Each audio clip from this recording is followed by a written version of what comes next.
What's up tout le monde? Dans mes précédentes vidéos, je vous ai parlé des trophées majeurs au hockey sur glace en France.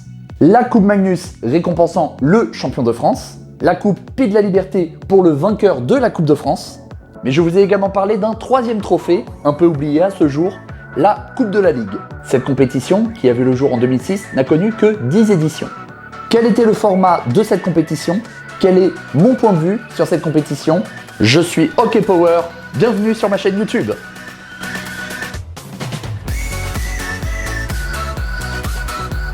Pour le contexte, revenons en 2006.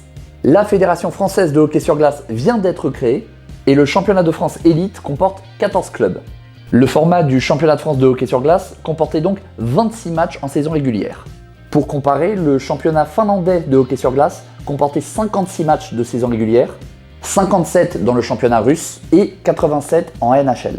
Inutile de vous dire que pour les joueurs qui ne participent à un championnat qu'avec 26 matchs de saison régulière, c'est pas très alléchant dans le CV. L'objectif de la Fédération française de hockey sur glace était donc de faire jouer davantage de matchs, tout en prenant en compte les contraintes financières de tous les clubs. Et oui, à cette époque, les clubs de hockey sur glace n'étaient que des associations et non pas des sociétés contrairement à aujourd'hui.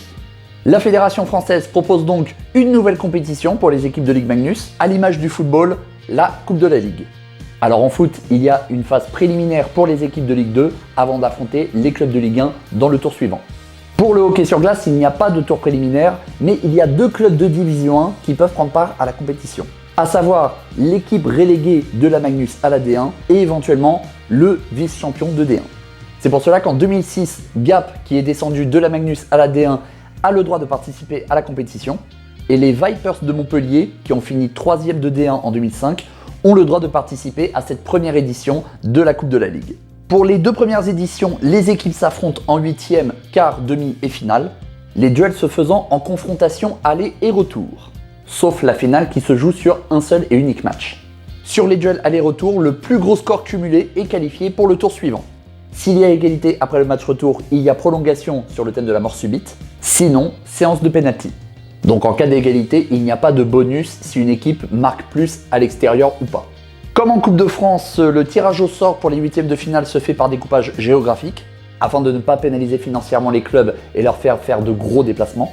Nous retrouvions donc en 2006 des duels proches de derby, Caen contre Rouen, Chamonix contre Villard-de-Lans ou Grenoble contre Mont-Blanc. La finale se tiendra, comme pour toutes les éditions finalement, à la patinoire olympique de Méribel, donc sur terrain neutre. Et pour cette première édition, la finale ravira tous les supporters de hockey sur glace puisqu'elle oppose les Dragons de Rouen aux Brûleurs de Loup de Grenoble. Et oui, quoi de plus beau qu'un joli classico pour une première finale? Et après un joli duel, Lindstrom et Massa marqueront les buts de la victoire de Grenoble qui remporte ainsi la première Coupe de la Ligue de l'histoire. Et cette année, Grenoble gagnera un deuxième trophée, à savoir le Graal, la Coupe Magnus. Ah oui, en parlant de trophée, voilà à quoi ressemblait la Coupe de la Ligue. Alors oui, de près, on reconnaît un hockeyeur fait en métal. Mais inutile de vous dire qu'on était beaucoup à penser que c'était un morceau de métal tordu dans tous les sens et que ça faisait un hockeyeur. Mais les Dragons auront leur revanche en 2008. Opposé au Diable Rouge de Briançon, Karl Mallet délivre les Dragons en prolongation pour leur faire gagner une première Coupe de la Ligue. Et devinez quel autre trophée ils ont gagné cette année-là? La Coupe Magnus. Et devinez qui était en finale? Briançon. Cette année-là, les Dragons de Rouen se sont aussi qualifiés pour la finale de la Coupe de France, qu'ils perdent contre les Brûleurs de Loup de Grenoble. Mais oui, mais les équipes éliminées en huitième de finale, ça leur fait que 2 matchs par rapport à d'habitude. En 2009, la FFAG propose une autre formule pour faire jouer plus de matchs. La Coupe de la Ligue se décompose cette fois en 2 parties, une phase de poule et une phase éliminatoire. Les équipes sont donc divisées en 4 poules, divisées géographiquement, et les équipes s'affrontent en aller et retour. Ainsi, la Coupe de la Ligue se jouera en minimum 6 matchs, maximum 11 matchs. Pour ce nouveau format en 2009, on retrouve la première poule avec Rouen, Tours, Angers et Caen, qui vient de descendre de la Magnus à la D1. La poule B avec Amiens, Strasbourg, Neuilly et Épinal. La poule C avec Dijon, Morzine, Chamonix et Mont-Blanc. Et la poule D avec Grenoble, Briançon, Villard-de-Lans et le vice-champion de D1, Gap. Les deux premiers des poules A et B et C et D s'affrontent en quart de finale. Et comme pour les éditions précédentes, aller-retour, puis demi-finale en aller-retour et la finale en match sec. Et pour cette édition, avec ce nouveau format, on retrouve 2 finalistes déjà connus, mais pour une finale inédite. Grenoble contre Briançon, et Grenoble commencera à écrire l'histoire. On rappelle qu'en 2007, Grenoble était le premier club à gagner 2 trophées nationaux. En 2008, que Rouen était la première équipe à accéder à 3 finales. Et avec notamment son succès à Méribel contre Briançon en prolongation, Grenoble sera le premier club à gagner les 3 finales. Si on compte en plus le match des champions, 2009 sera l'année des Brûleurs de Loup de Grenoble qui gagneront 4 trophées nationaux. En 2010, Rouen prendra sa revanche en récupérant la Coupe de la Ligue, en battant Grenoble sur le score de 6 buts à 4 après avoir mené 6-1 après les 2 premiers tiers-temps. Mais il faudra attendre 2011 pour avoir un vainqueur de la Coupe de la Ligue différent du champion de France. En 2011, Rouen sera champion de France et la Coupe de la Ligue revient à Grenoble. Et devinez contre qui? Briançon. On voit déjà les limites de cette compétition. En 5 éditions, 3 finalistes différents, 2 vainqueurs différents. Autre limite rencontrée dès 2011, une seule équipe de D1 qui participe. Bon, il faut dire aussi, il n'y a aucune équipe de D1 qui a passé le premier tour. Heureusement, la FFAG profite de cette compétition pour donner du temps de jeu à l'équipe de France Junior. L'équipe de France Junior qui est donc la 16e équipe qualifiée pour la Coupe de la Ligue, mais qui ne pourra jouer que les phases de poule. L'année 2012 marquera un tournant dans cette compétition. Tout d'abord parce que Grenoble ne passera pas le premier tour, au profit de Briançon et de Gap, mais aussi parce qu'on aura un nouveau finaliste, les Pingouins de Morzine-Avoria. Mais aussi un nouveau vainqueur.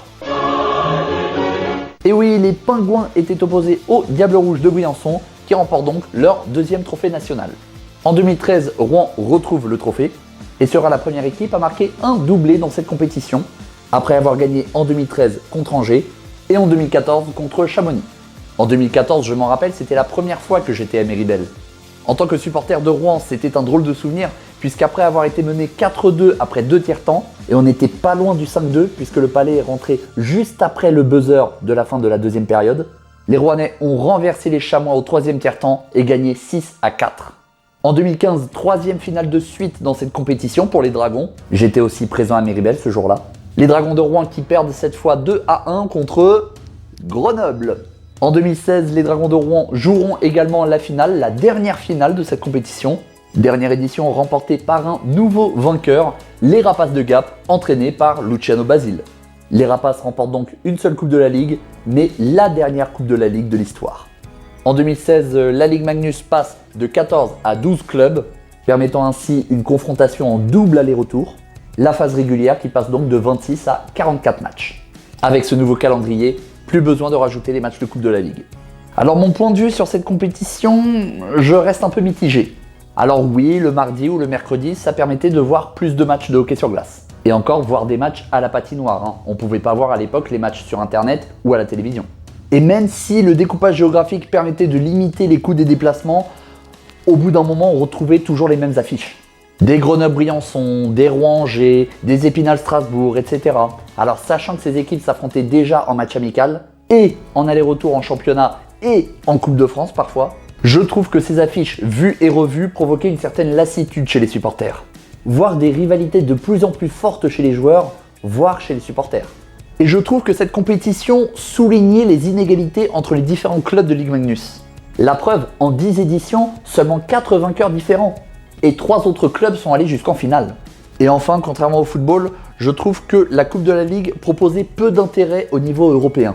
En effet, dans la hiérarchie européenne, le vainqueur de ce trophée n'était que le 3e qui pouvait accéder à une compétition européenne.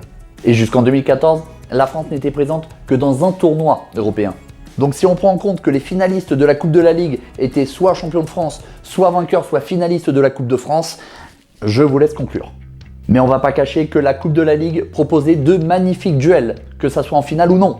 Je me rappelle notamment en 2010 la demi-finale Grenoble contre Angers, où les Brûleurs de Loup, défaits 8-4 à l'aller, ont pu décrocher leur ticket pour la finale en gagnant 7-2 le match retour, après prolongation.